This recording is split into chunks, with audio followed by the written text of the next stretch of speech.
నమస్కారం గురుగారు. సమస్త సన్మంగళాని భవంతు, శుభం భూయాత్, అఖండ ఐశ్వర్యవతి భవ. గురుగారు, మేషరాశి వారు పరిహారంగా ఏ దేవాలయాన్ని దర్శించుకోవాలి అని అంటారు? ఒక్కొక్క రాశికి ఒక్కొక్క దేవాలయం దర్శించుకుంటే మంచి జరుగుతుంది అని అంటూ ఉంటారు కదా. మరి ఒక్కొక్క రాశి గురించి చెప్పుకుందాం. ముందుగా మేషరాశి వారి గురించి తెలియజేయండి. సో సంతాన యోగం కానివ్వండి, లేదా వివాహ యోగం, లేదా బిజినెస్ డెవలప్మెంట్ అవ్వడానికి, ఇలాంటి సమస్యలకి ఏ క్షేత్రాన్ని దర్శనం చేసుకుంటే మంచిదంటారు? మంచి ప్రశ్న. ఎందుకంటే ఇది ఇప్పుడున్నటువంటి సమకాలీన ప్రజలకి అంటే ఎందుకంటున్నానంటే మీరు తప్పుగా అనుకోవద్దు, ఆడపిల్లలకి పేట్రీ అయిపోతున్నటువంటి సమయం ఇది. అదేంటి సార్ ఆడపిల్ల ఎట్లా అంటారంటే, మగవాడు ఎప్పటి నుంచో పేట్రీ అయిపోతున్నాడు. మగవాడు పేట్రీ అయిపోవడం ఎప్పుడో స్టార్ట్ అయిపోయింది. అమ్మ నాన్న మాట వినకుండా వాడితే దుష్కర్మలు చేస్తూ వాడు పేట్రీ అయిపోయాడు ఆల్రెడీ. ఈ మధ్య నేను చూస్తున్నటువంటి సమయంలో దాదాపుగా 2016 నుంచి ఒక 10 ఏళ్ల నుంచి విపరీతమైనటువంటి జాఢ్యం ఏర్పడింది అమ్మాయిలలో. ఒకటి బద్ధకం ఏర్పడింది, క్వశ్చనింగ్ ఎక్కువైపోయింది. నేను క్వశ్చనింగ్ యాక్సెప్ట్ చేస్తాను, నేను తప్పకుండా యాక్సెప్ట్ చేస్తాను. కానీ పనికి మాలిన క్వశ్చనింగ్ ఎక్కువైపోయింది. అంటే నేను ఒక మేషరాశికని చెప్పట్లేదు, సమాజంలో సహజంగా జరుగుతున్నటువంటి క్వశ్చన్స్. ఇప్పుడు ఏమంటారంటే, నా ఇష్టం డ్రెస్ వేసుకుంటా, మొగోడి దృష్టి మారాలి, నేను ఎందుకు మార్చుకోవాలి అనేటువంటి తత్వము ఈ పనికిరాని దరిద్రపు ముఖాలు కొన్ని ఉన్నాయి. ప్రపంచానికి పనికిరాని దరిద్ర ముఖాలు కొన్ని ఉన్నాయి. అవి ఛానల్లో మేము ఆడోళ్ళకి మంచి చేస్తున్నాం అని చెప్పేసి నాశనం చేసేటువంటి రకాలు ఎక్కువ ఉన్నాయి. ఆడోళ్ళు ఎట్టుంటే మీకు ఎందుకండి, ఆవిడ షేర్ అవ్వాలి, ఆవిడ ఇష్టం, కనబడితే మీకేమిటి, మీకేం ప్రాబ్లం అవుతుంది అనేటువంటి కులుకులు ఎక్కువ ఉన్నటువంటి వ్యక్తులు చాలామంది ఉన్నారు. ఏంటంటే అసభ్యమైనటువంటి వస్త్రధారణ అనేది ఋగ్వేదంలో చెప్పబడింది. అటువంటి వస్త్రధారణ వల్ల ప్రమాదం జరుగుతుందని చెప్పేసి వేదం చెప్పింది. ఋగ్వేదంలో ఉంది, అది ఖచ్చితంగా ఉంది. మీకు కావాలంటే నేను శ్లోకం కూడా చెప్పే ప్రయత్నం చేస్తాను. ఋగ్వేదంలో చెప్పబడింది అది. ఎటువంటి వస్త్రధారణ ఉండాలి, ఎటువంటి కట్టుబాటు ఉండాలి, మగవాడికి కూడా ఎటువంటి కట్టుబాటు ఉండాలి. మగవాడు కూడా అసభ్యమైనటువంటి వస్త్రధారణతో ఉండకూడదు. ఇటు షార్ట్స్ వేసుకొని నువ్వు చొక్కా లేకుండా ఇంట్లో తిరగకూడదు.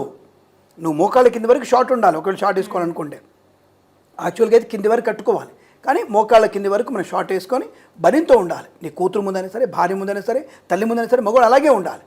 ఎందుకు ఉండాలి? అది పద్ధతి, అది లక్షణం, సలక్షణం. అది ఆడపిల్ల తన అవయవ వ్యవస్థని కనిపించుకుంటూ బయట చూడడం ఎందుకు, తిరగడం ఎందుకు? ఇది నష్టానికి, దరిద్రాన్ని కలిగిస్తుంది. ఎందుకు కలిగిందని చెప్పి చూసినప్పుడు ఇందాక అడుగుతున్నారు కదా మేషరాశి అని చెప్పేసి. ఈ మేషరాశి వారికి ఉన్నటువంటి బాహ్య జాడ్యం ఏంటంటే, మేషం వృచ్చిక పిల్ల ఆడపిల్ల పుట్టిన వాళ్ళకి కొద్దిగా ఈ ప్రకోపం ఎక్కువైపోయింది. అంటే ఇంట్లో ఉంటే, అంటే ఇప్పుడు నేను సపోజ్ మీ ఇంటికి వచ్చాను, మీరు ఎలా ఉంటే బెటర్, మీరు అంటే ఇంటికి ఎవరైనా వస్తారనేటువంటి భావన ఉండాలి, ఒక పద్ధతిగా ఉండాలి. మీరు అదే మీ ఇంటికి వచ్చరికి బ్యామ్ ఏమంటారు దాన్ని, ఇక్కడ బౌన్సర్ వేసుకొని టైట్ టీషర్ట్ వేసుకొని ఉంటే నేను మీ ఇంటికి వస్తే ఎలా ఉంటుంది? మీ ఇంట్లో అసభ్యమైనటువంటి ఒక వికృతమైనటువంటి భావన కలుగుతుంది, వెంటనే కలుగుతుంది. అది దానివల్ల ప్రమాదం అవుతుంది. పంతులు అయితే ఏమైతుంది అంటే, ఇప్పుడు ఎంబర్ టైటిల్ మళ్ళీ పంతులకి అంత ఓపిక లేదా అంటే, అరే చెడు ప్రభావం, కలియుగంలో ఉన్న మనం, చెడును మాత్రమే మస్తిష్కం చెడుని గ్రహిస్తుంది, మంచిని గ్రహించదు. చెడు మాత్రమే గ్రహిస్తుంది. ఇది కూడా వేదంలో చెప్పబడింది. మన సైకలాజికల్గా చెడుని ఎంటర్ స్వీకరిస్తుంది, మంచిని స్వీకరించదు. అది సైన్స్లో ఉంది ఆ విషయం. కాబట్టి దాని తగ్గట్టుగా మనం ప్రకృతి అదే చెప్తుంది. ప్రకృతి భయంకరమైనది, ప్రకృతి అత్యంత అనుకూలతను కలిగిస్తుంది. రెండు దాంట్లో. భయంకరం అంటే ఒక్కసారి నీకు భూకంపం వస్తే ఎలా ఉంటుంది? బతకడానికి మార్గం కూడా లేదు. ఒకేసారి ఉప్పని వస్తే బతకడానికి మార్గం లేదు. అదే మంచిగా ఉంటే ఆ భూమి మీద ప్రకృతి, అందము, గుడిసెలు, మంచి కోటలు, గుళ్ళు, గోపురాలు, చర్చిలు, మసీదులు ఎంత అందంగా కనబడుతుంది. ఒకసారి భూకంపం వస్తే అందరి లోపలే ఒక్కడు కూడా కనపడాడు. అటువంటి ప్రళయానికి కూడా కారణమే. అదే తత్వం ఉన్నటువంటి రాశులు మేషరాశి అండ్ వృశ్చిక రాశి. ఈ రెండు రాశుల వారికి ఇందాక అడిగినట్టుగా ఒక రాశికి అవసరం లేదు. మేషాన్ని కలుపుకోవచ్చు, వృశ్చికాన్ని కలుపుకోవచ్చు. వృశ్చికం జలరాశి అయినా కొంత తత్వం మేషరాశికి ఈక్వాలిటీగా ఉంటారు, రెండు కూడా అలాంటి తత్వంతో ఉంటుంది. రెండవది, ఈ మధ్య కాలంలో మేషరాశి వారికి, వృశ్చిక రాశి వారికి, కుంభరాశి వారికి కూడా సంతాన ప్రాబ్లం ఎక్కువ ఉంది. ఈ మూడు రాశుల వారికి, మేషం, వృశ్చికం, కుంభం, మరొక రాశి కూడా ఉంది కన్యరాశి వారికి. ఈ 4 రాశుల వారికి ఈ మధ్యకాలంలో వివాహానికి ఆటంకాలు ఎక్కువ ఏర్పడుతున్నాయి, సంతానానికి ఆటంకాలు ఎక్కువ ఏర్పడుతున్నాయి వారికి ఈ మధ్యకాలంలో. ఎందుకని పరిశోధించినప్పుడు రాహు కేతువుల యొక్క ప్రభావము, ఈ కాలసర్పదోషంలో పుట్టడము, ఇవన్నీ కూడా జరగడం వల్ల వీరికి సంతాన దోషం ఎక్కువ ఏర్పడుతోంది. కాబట్టి ఈ యొక్క మేషరాశి వారికి అనేక రకాల అనుకూలతలు పొందడానికి, వివాహ యోగ్యత పొందుకోవడానికి ఏ దేవుడిని మనం పూజిస్తే మంచిది అనే భావన ఉంది. ముఖ్యంగా చెప్తున్నాను, వీరికి అధిదేవత అంటే వృశ్చిక రాశికి అండ్ మేషరాశి రెండింటి కూడా. మేషరాశి వారికి మీరు ఎక్కువ అడిగారు. మేషరాశి వారికి సుబ్రహ్మణ్య స్వామి ఆరాధన మంచిది. అద్భుతమైనటువంటి షణ్ముఖుడి యొక్క ఆరాధన చేయడం వల్ల బాగుంటుంది. రెండవది ఇమ్మీడియట్గా చేయాల్సింది లక్ష్మీ నృసింహస్వామి. థర్డ్ ప్రియారిటీలో అమ్మవారిని. అంటే ఈ 3 శక్తి స్వరూపాలు. శక్తి కలిగినటువంటి స్వరూపాలు. ఈ శక్తి దేవతల్ని పూజించాలి వీళ్ళు ఎక్కువగా. ఓకే. ఇది వెరీ ఇంపార్టెంట్. ఇక్కడ షణ్ముఖుడి యొక్క దేవత ఆరాధన చేయడం అంటే సుబ్రహ్మణ్య స్వామి ఆరాధన చేసుకోవడం, సర్పాలకి పూజ చేసుకోవడం, రాహుకేతులకు పూజ చేసుకోవడం వల్ల తప్పకుండా వీరికి అనుకూలవంతమైన శుభయం కలుగుతుంది. తప్పకుండా మనకి షణ్ముఖ దేవాలయాలు తమిళనాడులో ఉన్నాయి, 6 దేవాలయాలు ఉన్నాయి. తిరుత్తణి అని, కాలడి అని, ఇలా మనకి 6 దేవాలయాలు ఉన్నాయి. 6 దేవాలయాల సందర్శన చేసిన వారికి ఈ సుబ్రహ్మణ్య స్వామి అనుగ్రహం మేషరాశి వారికి, వృశ్చిక రాశి వారికి అద్భుతమైనటువంటి స్థైర్యము, ధైర్యం. రెండోది 2 రాశుల వారు మితిమీరినటువంటి తెలివి గలవాడు. సో వెరీ వెరీ పర్ఫెక్ట్గా ఉంటారు వీళ్ళు. ప్రేమలోనూ అలాగే ఉంటారు, ద్వేషంలో అలాగే ఉంటారు, కమర్షియల్గా అలాగే ఉంటారు, కలగొలుపుతరం అలాగే ఉంటుంది, సెంటర్ ఆఫ్ అట్రాక్షన్ ఉంటారు, సంగీత విద్వాంసులు అవుతారు, నాట్యం ఉంటుంది వాళ్ళకి, సినిమా డైరెక్టర్లు ఇవ్వడానికి ఒక ధైర్యం. నేనున్నా అంటారు, దూకేస్తారు సముద్రంలో, ఈత రాకుండా సో దూకేస్తారు వీళ్ళు. నిజంగా టు బి హానెస్ట్ చెప్తున్నాను నేను. దీనికి ఒక ఉదాహరణ తప్పకుండా నాకు తెలిసినటువంటి ఒక పిల్లవాడు, చిన్న పిల్లవాడు, తన వయసు వచ్చేసి 3 ఏళ్ల వయసు. తన వయసు 3 ఏళ్ల వయసు. వాళ్ళ తాతయ్య గారు ఎక్కడ జరిగింది సంఘటన అంటే మహబూబ్నగర్ జిల్లా దగ్గర పూమాలపల్లి అనే ఊరుంది, కేశంపేట దగ్గర.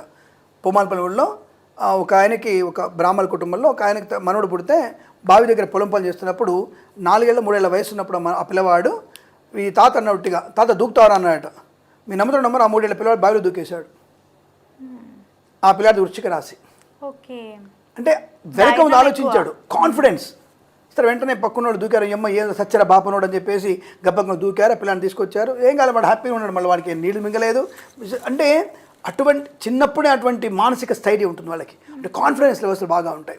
ఈ మేషరాశి, వృశ్చిక రాశి వారికి, అట్ ద సేమ్ మకర రాశి వారికి కూడా ఇలాంటి కాన్ఫిడెన్స్ ఎక్కువ ఉంటుంది. కాబట్టి ఈ యొక్క సుబ్రహ్మణ్య స్వామి తత్వం అలాంటిదే. రయ్యి ఆయన నెమలు ఎక్కి టగడగా వెళ్ళిపోయి టగడగా దిగులు వచ్చేసాడు. ఆలోచన ఉండదు.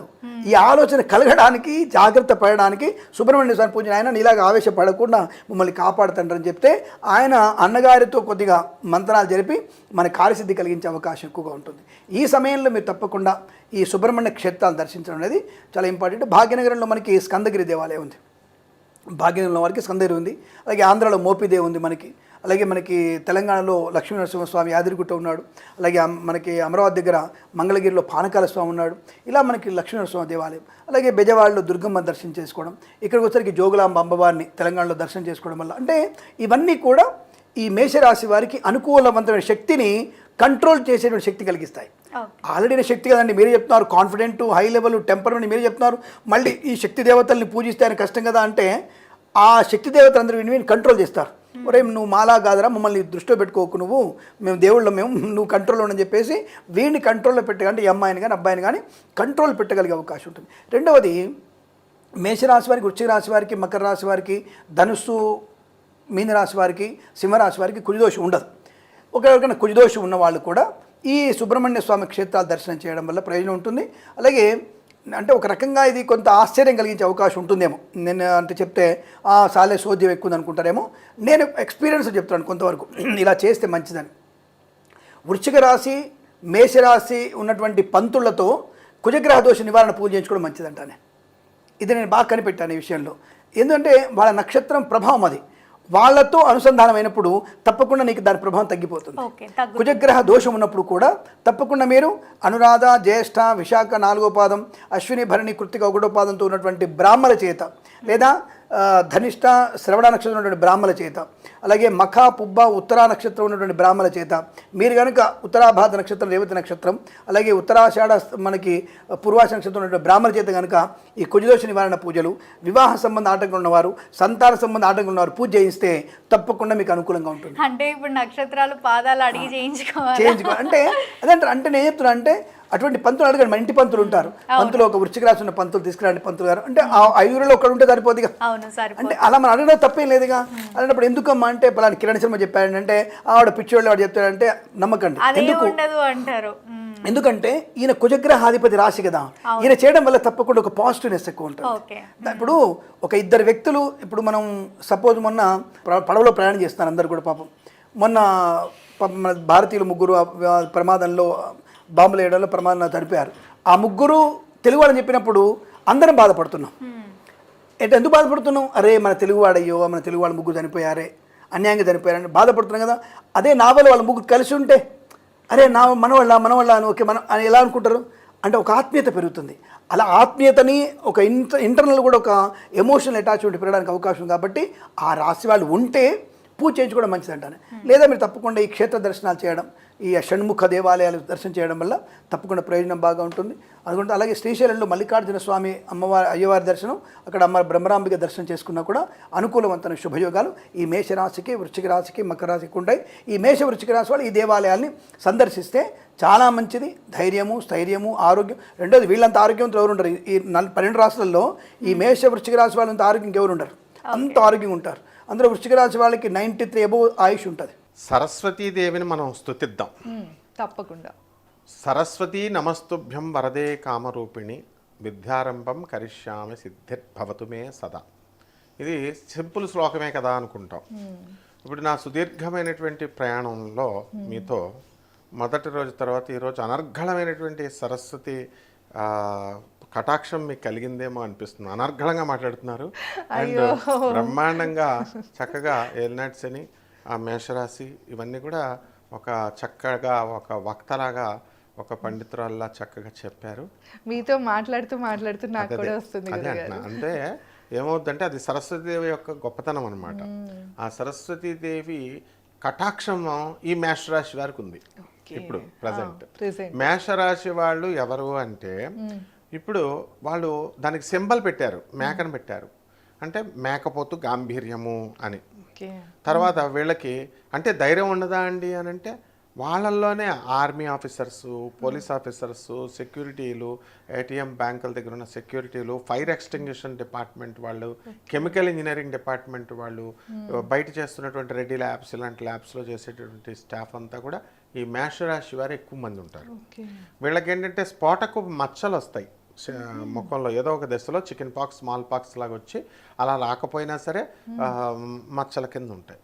ఆ తర్వాత చాలా ధైర్యస్తులు అయితేనే కదా వాళ్ళు పోలీస్ ఆఫీసర్స్, సెక్యూరిటీ చేయగలుగుతారు. అర్ధరాత్రి 1 గంట 2ంటికి బయట ఏటీఎంల దగ్గర జాబ్ చేస్తారు. అలాగే ఈ యొక్క మేషరాశి వారికి బుర్రతో ఆలోచించారు. వాళ్ళకి వినేటటువంటి గుణం, వాళ్ళ బాసులు చెప్తేనే వింటారు. అంటే ఫైర్ అన్నారు అనుకోండి అంతే కాల్చేస్తారు. 6 కమాండర్ బ్రిగేడర్ చెప్పేది, అవతల వాడు ఎవడున్నాడు అన్నది వాళ్ళకి అనవసరం. మనం పాకిస్తాన్ ఆర్మీతో యుద్ధం చేస్తున్నప్పుడు ఫైర్ అంటాడు అంతే. అట్లా అన్నమాట. అంటే ఆ యొక్క గురువుతో వాళ్ళకి పని లేదు. గురుగ్రహం బృహస్పతితో జ్ఞానంతో కానీ లేదా సొంతంగా ఆలోచించే క్రియేటివిటీ బుధుడితో కానీ వాళ్ళకెవరికి కూడా మనకి సంబంధం లేదు.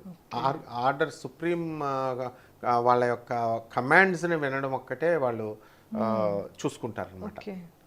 ఇకపోతే మేషరాశి ఆడవాళ్ళు కూడా వీళ్ళు ప్రొఫెషన్కి ఎక్కువ ఇదిస్తారు ప్రాధాన్యత. అంటే ఫ్యామిలీ లైఫ్ లీడ్ చేస్తూనే కెరీర్ కోసం ఎక్కువ ఇచ్చేస్తారు. ఒక్కొక్కసారి ఏమవుతుందంటే వీళ్ళకి ఫ్యామిలీ లైఫ్ పాపం ఎక్కువ వీళ్ళు 2 బ్యాలెన్స్ చేయలేకపోతారు. తర్వాత వీళ్ళ దగ్గర ఉన్నటువంటి ఒక గొప్ప లక్షణం ఏమిటంటే వాళ్ళని కరెక్ట్గా ఉంటారు, కానీ వాళ్ళని తప్పు అన్నా లేకపోతే వాళ్ళని ఏదన్నా వాళ్ళ తప్పు చేయండి అని అన్నా ఒప్పుకోరు భర్త దగ్గర కూడా. అందువల్లనే డైవర్స్గా లీడ్ చేస్తుంది ఆటోమేటిక్గా, ఈగో స్టేట్స్. సో ఈ మేషరాశి వారికి అందరికీ కూడా కెరీర్లో 40 సంవత్సరాలు దాటిన తర్వాత మంచి పీక్ పొజిషన్కి వెళ్ళిపోతారు. 30 ఇయర్స్ నుంచి 40 ఇయర్స్ యావరేజ్గా ఉంటుంది కెరీర్లో. 40 ఇయర్స్ తర్వాత మిడిల్ మేనేజ్మెంట్ అనేటటువంటి ఆ ఏజ్ వచ్చేసరికి మిడిల్ లెవెల్ మేనేజ్మెంట్ అంటారు. అక్కడ బ్రహ్మాండంగా ఒక సత్యనారాయణలాగా సీఈఓలు అయినటువంటి పరిస్థితి సుందర పిచ్చేలాగా వాళ్ళు ఆ రేంజ్కి ఆ మిడిల్ లెవెల్ మేనేజ్మెంట్లో వెళ్ళిపోతారు.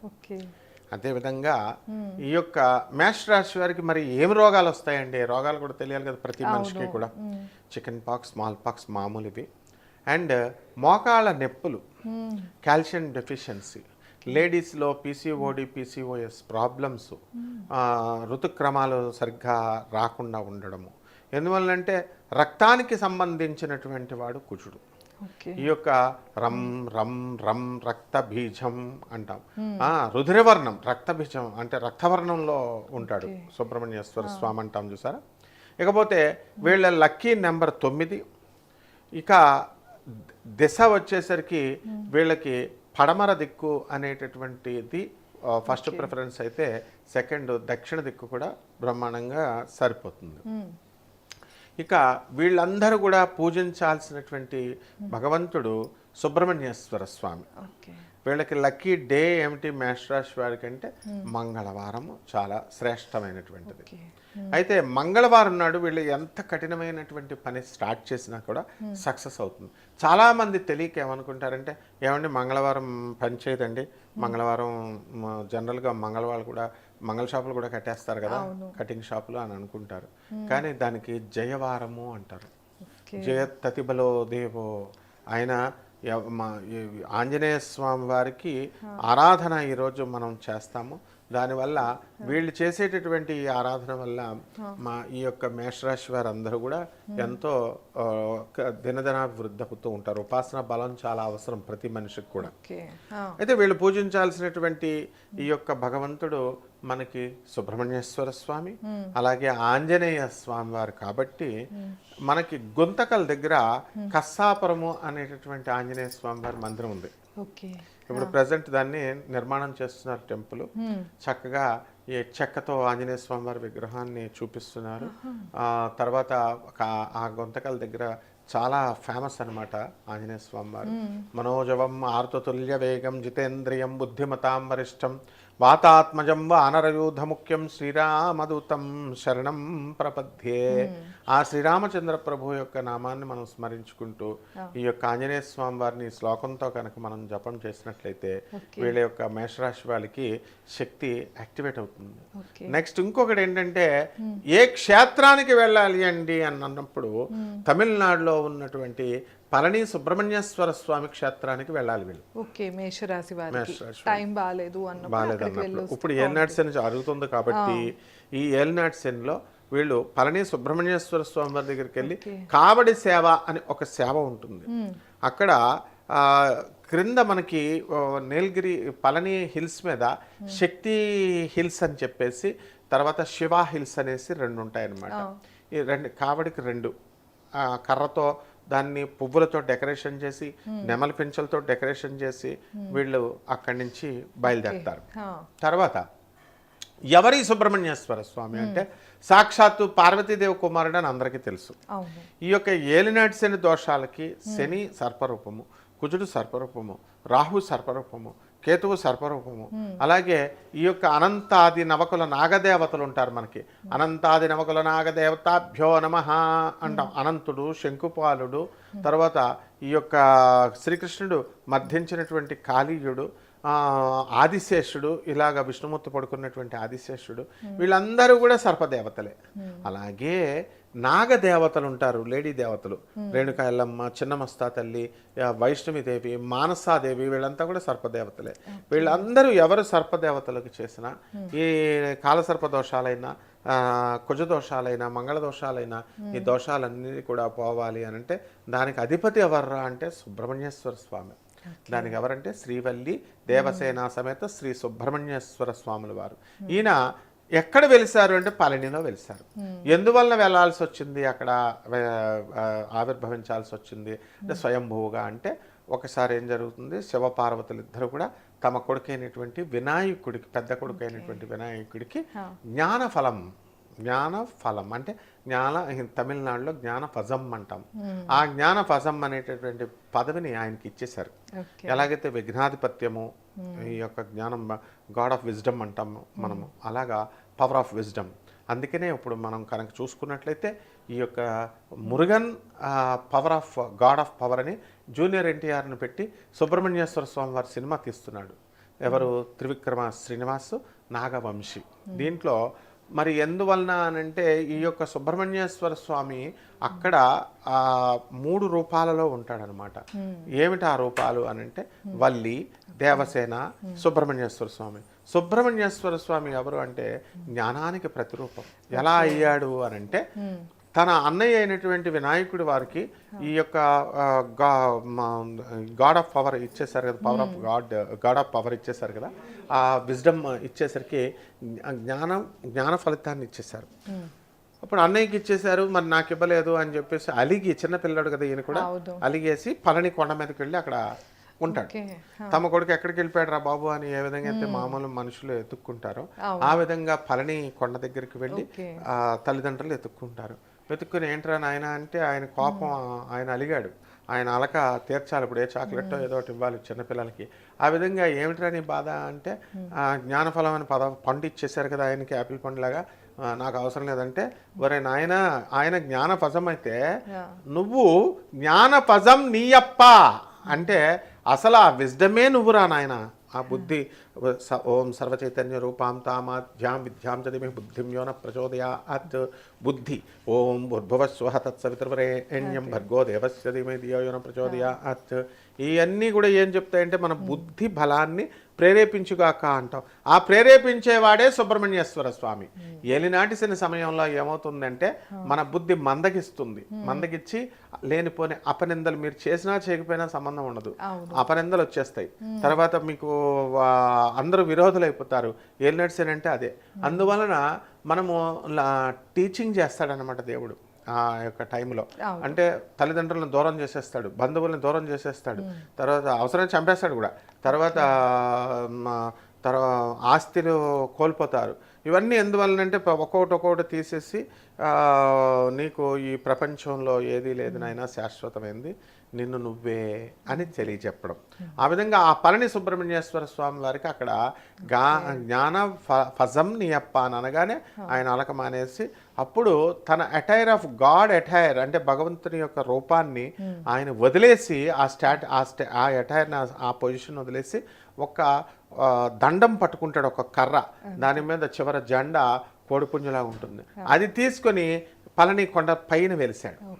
వెలిస్తే అక్కడ ఆయన యొక్క ముఖము, ఆయన యొక్క విగ్రహం అంతా కూడా దేంతో చేశారంటే నవపాషాణాలతో చేశారు. అంటే నవపాషాణాలు అంటే 9 రకాల పాయిజనస్ సబ్స్టెన్సెస్తో చేశారు అది విగ్రహం. దాన్ని ఒక చిత్రకారుడు, ఒక శిల్పి బ్రహ్మాండంగా ముఖాన్ని సుబ్రహ్మణ్యేశ్వర స్వామి చెక్కాడు. ఎంతో కాన్సన్ట్రేషన్తో. అసలు సుబ్రహ్మణ్యేశ్వర స్వామి ఇంకా అలాగే ఉంటుంది అనమాట. మిగతా బాడీ దగ్గరికి వచ్చేసరికి అంత కాన్సన్ట్రేట్ చేయలేకపోయాడట. సో ఇక్కడ ఆ గుడిలో ఏం చేస్తారంటే స్వామివారికి అభిషేకం చేసిన తర్వాత ఇక మామూలు తీర్థంతో వాటర్ పోసిస్తారు. ఈ యొక్క పాయిజనస్ సబ్స్టెన్సెస్ ఉన్నటువంటి నవపాషాణాల మీదగా వెళ్ళినటువంటి నీళ్ళని ఈ నీళ్ళల్లో మామూలు తీర్థంలో కలిపిస్తారు.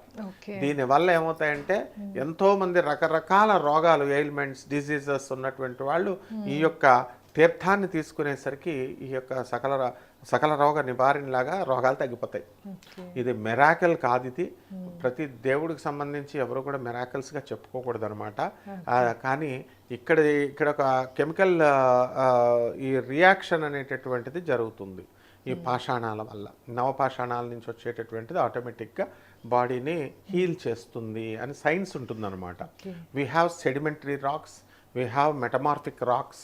ఈ రాక్స్ వల్ల highest temperature and highest pressure ఉన్నప్పుడు, పర్పెండిక్యులర్గా ఉన్నప్పుడు ఒక సర్టైన్ ప్రెషర్, ఒక సర్టైన్ హీట్, రెండు ప్రెషరు, ఒత్తిడి ఉండాలి, హీట్ ఉన్నప్పుడు ఈ మెటమార్ఫిక్ రాక్స్ పెరుగుతాయి. అటువంటి రాక్స్తో ఇక్కడ నందీశ్వరుణ్ణి ఎలాగైతే తయారు చేశారో ఈ యొక్క యాగంటిలో, అందుకే ఆ రాక్ పెరిగిపోద్ది, నంది పెరిగిపోయి రంకె వేస్తుంది అన్నారు.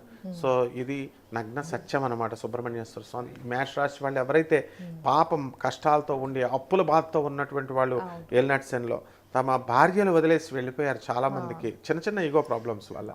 అలాగే హర్ట్ అయ్యారు వీళ్ళు, పిల్లలకి సరిగ్గా చూడలేకపోతున్నారు, ఇలా రకరకాల ప్రాబ్లమ్స్, వ్యాపారాల్లో లాస్లు, తర్వాత ఏ పనైనా సరే ముందుకు వెళ్ళలేకపోవడము, ఇలాంటివన్నిటికీ కూడా ఒకే ఒక్క పరిష్కారము ఆ సుబ్రహ్మణ్యేశ్వర స్వామి వారి యొక్క తీర్థానికి వెళ్ళడం అమ్మ. మేష లగ్నము చూసుకోవచ్చు, మేష రాశిని చూసుకోవచ్చు. లగ్నం తెలిస్తే లగ్నం ద్వారా వెళ్ళొచ్చు, రాశి అయితే రాశి ద్వారా వెళ్ళొచ్చు, no problem. First of all మనం మేష లగ్నం యొక్క సహజ స్వభావాన్ని కొంచెం తెలుసుకొని మనం వెళ్దాం. మంత్రము తెలుసుకుందాము, క్షేత్రము తెలుసుకుందాం తప్పకుండా. అయితే మేషము వారికి సహజంగా మీరు కనుక గమనించండి, ఎవరైనా కూడా చూడ్డానికి ఆవేశంగా, కోప స్వభావంగా కనిపిస్తారు, కానీ వాళ్ళ మనసు చాలా వెన్నపూస. మనసు మానసికంగా చిన్నపిల్లలండి వాళ్ళు. బయటికి మాత్రం అదేదో మేకపోతూ గాంభీర్యం అంటారు, అది వచ్చి గుద్దేస్తున్నట్టు వస్తుంటుంది, కానీ మనిషి మనసు చూస్తే చాలా సున్నితంగా ఉంటుంది. అయితే ఈ మేషము వారికి ఒకటి లైఫ్లో వీళ్ళకు ఒకటి మెయిన్గా జాగ్రత్త ఏం తీసుకోవాలి అంటే వీళ్ళ లైఫ్లో మీరు ఎనీ మేషలగ్న చూడండి, వాళ్ళకి ఎక్కడో దగ్గర యాక్సిడెంట్ అవుతూ ఉంటుంది. అది ఎప్పుడు లగ్న అండ్ ఐత్లాడు కుజుడు పాడైన వాళ్ళకి 100% యాక్సిడెంట్ అవుద్ది. ఓకే. అయితే మీరు యాక్సిడెంట్స్ అవనివ్వండి, లాసెస్ అవనివ్వండి, అంటే అప్పుల పాలు అయిపోతుంటారు కదా, అవును. అప్పుల పాలు అవ్వడం కానివ్వండి, వాళ్ళ లైఫ్లో సెటిల్మెంట్ కానివ్వండి, ఇవన్నీ కూడా వాళ్ళకి సక్రమంగా సకాలంలో జరగాలి అంటే ప్రతి ఒక్కరూ వాళ్ళ క్షేత్రాన్ని తెలుసుకోగలగాలి. అంతే కదా. అది కాక ముఖ్యంగా వీళ్ళకి ఏలినాటి శని కూడా నడుస్తుంది. ఎగ్జాక్ట్లీ, మంచి ఇది గుర్తు చేశారు మీరు సమయానికి.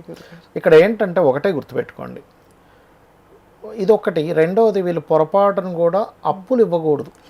అప్పుల వల్ల ఇరుక్కుంటారు. ఏదో బిజినెస్ చేద్దామని ఒక ఫ్రెండ్కి ఇవ్వడం, దీనివల్ల ఇరుక్కుంటారు వీళ్ళు, మేషం వారు. ఇది మెయిన్గా గుర్తుపెట్టుకోవాలి వీళ్ళ లైఫ్లో. అయితే వీళ్ళ క్షేత్రము మంత్రము, ఎందుకు మంత్రము క్షేత్రము రెండూ చెప్తున్నానంటే, ఒక క్షేత్రానికి వెళ్ళి ఒక మంత్ర సాధన చేస్తేనే ఈ జీవుడు అనవసరం వాటిల్లోకి వెళ్ళి ఇబ్బంది పడకుండా హ్యాపీ లైఫ్ను పొందగలుగుతాడు. వీళ్ళు వెళ్ళవలసిన క్షేత్రం అంటే వేరే క్షేత్రాలకు వెళ్ళొద్దని కాదు నా ఉద్దేశం. వీళ్ళకేది బాగా బ్రహ్మాండంగా పనిచేస్తుంది అంటే దక్షిణామూర్తి ఆరాధన. అంటే దక్షిణామూర్తి దత్తాత్రేయుడు, దత్తాత్రేయ క్షేత్రాలు ఉంటాయి కదా, గాన్గాపూర్ ఉంది మనకి, గానంగాపూర్ క్షేత్రానికి వెళ్ళడము, దక్షిణామూర్తి ఆరాధన చేయడము, కాలభైరవుడి క్షేత్రాలకు వెళ్ళడం. ప్రత్యేకంగా ఇప్పుడు మీరు ఇందాక అన్నారు ఏమంటే ఇప్పుడు వీళ్ళకి ఏలినాటి శని నడుస్తుంది కదా అని, కాలభైరవుడి క్షేత్రానికి వెళ్ళి రమ్మనండి. ఏలినాటి శని ప్రభావం అసలు 1% కూడా ఉండదు, ఖచ్చితంగా క్లియర్ అవుతుంది, అందులో ఎటువంటి సందేహం లేదు. 12వ స్థానంలో అంటే నన్ను అడిగితే మీరు మంచి ప్రశ్న వేశారు. ఎందుకంటే మీరు అన్నట్టుగానే చాలా మందికి ఏమైంది, లైఫ్లో ఒకసారి వెళ్ళాలా, సంవత్సరానికి ఒకసారి వెళ్ళాలా, నెలకోసారి వెళ్ళాలా, 6 నెలలకు ఒకసారి వెళ్ళాలా అడుగుతూ ఉంటారు. ఎప్పుడైనా గుర్తుపెట్టుకోండి, సంవత్సరానికి ఒకసారి ఖచ్చితంగా వెళ్ళాలి క్షేత్రానికి. ఎందుకు అంటే మనకి తెలియకుండానే కొన్ని నెగటివ్ ఎనర్జీస్ మనల్ని పట్టుకుని ఉంటాయి. క్షేత్రానికి ఒక ఎనర్జీ ఉంటుంది, క్షేత్రానికి కొన్ని కిలోమీటర్ల దూరంలో నుంచి అవి ఆగిపోతాయి. అందుకే చూడండి, మనం ఏదైనా క్షేత్రానికి వెళ్ళినప్పుడు ఒక నిద్ర చేయాలి అంటారు. అవును. కొంతమంది అయితే 3 నిద్రలు ఖచ్చితంగా చేయాలి, ఇంకొంతమంది అయితే లేదండి 7 రోజులు అక్కడ ఉండాలి, 9 రోజులు అక్కడ ఉండాలంటూ ఉంటారు. అన్ని రోజులు అక్కడ ఉన్నప్పుడు ఏమవుతుందంటే వీళ్ళని పట్టుకున్నటువంటి నెగటివ్ ఎనర్జీ ఒక స్టేజ్లో ఆగిపోయి ఇంకా అది వేరే డైవర్ట్ అయిపోతుంది, వీళ్ళకి వెనకతలు రాదు. అలా మనకు తెలియకుండానే మన మహాదశల వల్ల, అంతర్దశల వల్ల, లేకపోతే మనకు ఉండేటువంటి కొన్ని నెగటివ్ ఎనర్జీస్ పట్టుకునేటువంటి కాంబినేషన్స్ వల్ల మనకున్నటువంటి దోషములు క్షేత్ర మహిమ వల్ల పోతాయి. ఇప్పుడు ఉండేటువంటి ప్లానటరీ పొజిషన్స్లో మేషం వారికి ఏలినాటి ఒకవైపు నడుస్తూ ఉంటే పంచమంలో కేతు ఉన్నాడు. పంచమంలో కేతు ఉన్నందుకు వీళ్ళు సర్వసాధారణంగా చేసుకోవాల్సిన మంత్రం సూర్య మంత్రం, గాయత్రి. ఈ కాలభైరవుడికి కానీ దత్తాత్రేయ క్షేత్రాలకు కానీ వెళ్ళి వీళ్ళు అక్కడ గాయత్రి ఉపాసన చేయడము. ప్రజెంట్ ఇప్పుడు కేతువు నవంబర్ వరకు అక్కడ ఉంటాడు కాబట్టి ఆల్మోస్ట్ గణపతిని ఆరాధన చేయడం చేస్తే, గణపతి మంత్రాన్ని లేదా సూర్య మంత్రాన్ని లేదా గాయత్రిని క్షేత్రంలో ఉండి కనుక చేస్తే వీళ్ళలో అనేకమైన మార్పులు వస్తాయండి. ఎలాంటివి వస్తాయంటే కొన్ని సిద్ధులు. మెయిన్గా ఒక క్షేత్రానికి వెళ్ళి చేసినప్పుడు జరిగేటువంటిది ఏంటంటే, మనం చూడండి నేను అనుకున్నది అవ్వట్లేదు అంటుంటారు చూసారు కొంతమంది, నేను ఏది అనుకున్నా అవ్వదండి అంటూ ఉంటారు చూడండి కొంతమంది. అనుకున్నది అయ్యేటువంటి సిద్ధి కలుగుతుంది ఎప్పుడైనా మంత్రం చేసినప్పుడు. ఎన్నిసార్లు చేయాలంటారు గురుగారు? సంవత్సరానికి ఒకసారి వెళ్ళాలి. ఏ మంత్రమైనా గుర్తుపెట్టుకుని 48 నిమిషాలు చేయాలి. 48 minutes ఇస్ ది ఒక ముహూర్త కాలము. ప్రతిదానికి ఒక సమయం ఉంటుందండి. ఎలా అంటే ఇప్పుడు మీరు ఒక కుక్కర్లో అన్నం పెట్టారు 20 నిమిషాలు, మినిమం 20 to 25 minutes. మీరు 5 minutes 10 minutes పెడితే అది ఎలా ఉడకదో, దానికి సమయం ఎలా కావాలో మనము ఒక ఎక్సర్సైజ్ చేస్తున్నాం, రోజు ఒక 1 hour వర్కౌట్ లేదా 2 hours వర్కౌట్, జిమ్కి వెళ్తున్నాం, దాని తగ్గ ఫుడ్ తీసుకుంటున్నాం, దాని స్టిఫ్నెస్ వస్తుంది, బాడీ ఫిట్నెస్ ఉంటుంది. లేదంటే నేను 5 నిమిషాలు చేస్తాను, జీవితాంతం చేసినా రాదు అది. అలా ఏంటంటే ఈ క్షేత్రాలకు వెళ్ళడం ద్వారా ఖచ్చితంగా కర్మ నుంచి విముక్తిని పొందుతాడు జీవుడు. మనకి ఏదైతే ఇబ్బంది పడుతున్నామో, జాబ్ రాలేదనో, అనారోగ్యమనో, రుణ బాధలు, ఇప్పుడు ఇవాళ రేపు రుణ బాధలు ఎక్కువ, ఈ బాధల నుంచి అన్నిటి నుంచి కూడా మిమ్మల్ని బయటపడేసేది క్షేత్ర దర్శనము. భగవంతుడు స్వయంగా ఆయన స్వయంభూగా వెలిచాడు. ఎందుకు వెలిచాడు? క్షేత్రంగా ఎందుకు వెలిచాడు? మనల్ని తరింపజేయడానికి. అలాంటిది మనం వెళ్ళాలి. అక్కడికి వెళ్ళిన తర్వాత మళ్ళీ అక్కడ లైన్లో గొడవలు పెట్టుకోవడం, లేకపోతే దొంగ రూట్లోంచి తుర్రని ఇంకో దాంట్లోంచి వెళ్ళిపోవడం, ఇలాంటివి చేయకూడదు. నేను అక్కడికి వెళ్ళి కూడా ఇలాంటివి ప్రదర్శించకూడదు. చాలామంది ఇప్పుడు మీకు సమయం వచ్చింది కాబట్టి చెప్తున్నాను, మాకు తొందరగా అయిపోయిందండి దర్శనం, 5 నిమిషాలు ఇలా అయిపోయింది, మేము గంటల ధర్మం నిలబడ్డామండి అంటూ ఉంటారు. మనల్ని తరింపజేయడానికి భగవంతుడు ఆయన సన్నిధిలో అంతసేపు ఉంచుతాడు. ఉన్నంతసేపు మనం దేవతా స్మరణ గనక చేసుకోగలిగితే మనంత అదృష్టవంతుడు ఇంకొకటి లేడు. దేవతా స్మరణ దేవతా క్షేత్రంలో ఉండి ఆ లైన్లో ఉండి చేస్తున్నాం, నీ అంత అదృష్టవంతుడు ఇంకెవరు అనుకుంటే మనం లైన్లో నిలబడితే ఇంక ఎక్కువసేపు ఉంటే బాగుంది నడుస్తుంది. అవును అదేదో నల్ల రోజుకి అరగంట సేపు వచ్చేదంటే గంట సేపు వచ్చిందంటే పండగ చేసుకుంటే అవును గురుగారు. అదే అలా అనమాట. సో చేసుకుంటే చాలా చాలా మంచిది. వీళ్ళు ఇప్పుడుండే కండిషన్లో కూడా పంచమంలో కేతు ఉన్నాడు కాబట్టి ఇంట్లో ఉన్నప్పుడైనా గణపతిని సూర్య భగవానుని వీళ్ళు నిత్యం చేయడం మంచిది. ఓకే ఒకవేళ వెళ్ళలేని పరిస్థితిలో ఉన్నారు, ఏమంటే క్షేత్రానికి వెళ్ళలేము, మా పరిస్థితి ఏమిటి, అది చాలా సందర్భాలు ఉంటాయి. అనారోగ్యం ఉండొచ్చు, అవును లేకపోతే ధనం లేకపోవచ్చు కొంతమందికి, అవును ముందే డబ్బులు లేవు, నేను ఎక్కడికి క్షేత్రానికి వెళ్ళాలనుకోవచ్చు. అందరికీ చాలా సింపుల్గా ఇవాళ రేపు యూట్యూబ్ ఉంది, అవును యూట్యూబ్ ఓపెన్ చేసి దత్తక్షేత్రం అని కొడితే దత్తక్షేత్రాన్ని మొత్తం వీడియో తీసిన వ్యక్తులు బోల్డ్ మంది ఉంటారు. చూపిస్తారు. కాలభైరవుడి క్షేత్రం అది చాలా బాగా చూసుకొని చక్కగా మెడిటేషన్లో వెళ్ళినట్టు ఆ స్వామివారిని దండం పెట్టుకున్న ఫలితం కొంతైనా వస్తుంది. వస్తుంది. ఎంతైనా క్షేత్రమహిమే వెళ్ళడం వల్ల ఖచ్చితంగా వస్తుంది, కానీ ఇది చేయడం వల్ల కూడా మీకు వస్తుంది. అంతే ఇది వెళ్ళలేని ప్రధానంగా గుర్తుపెట్టుకోండి. నమస్కారం గురుగారు. శ్రీమాత్రే నమః.